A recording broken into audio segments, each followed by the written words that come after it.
I ragazzini terribili della Moto3 vanno forte ed hanno voglia di vincere. A metà gara erano addirittura in 11 a formare il gruppone di testa, protagonisti di sorpassi al limite e staccate da brivido in puro stile minimoto.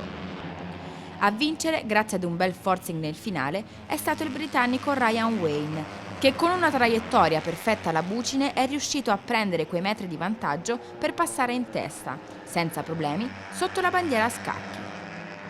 Splendida anche la prestazione di Michael Coletti.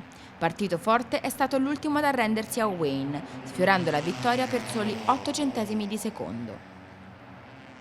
Si conferma al vertice anche Andrea Locatelli, che rimane in testa alla classifica generale ed arriva ad 1/10 di secondo dalla vittoria, ma è bravo a tenere alle spalle uno scatenato Simone Mazzola, quarto alla fine. Il romano è stato protagonista di una bella rimonta e solo per 2 decimi non ha potuto festeggiare il podio.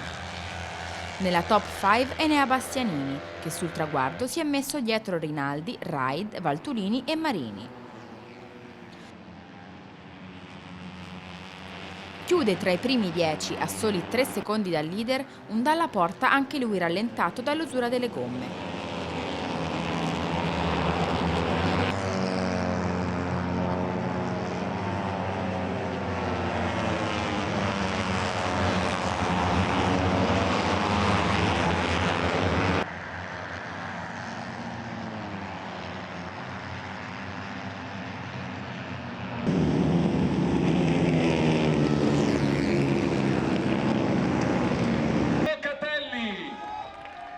Leader della classifica.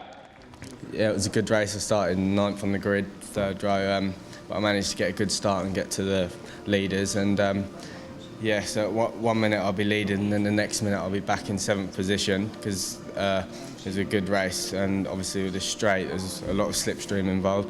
But yeah, I managed to win in the end, thanks to Mark Keane for a fast bike and Racing Steps Foundation.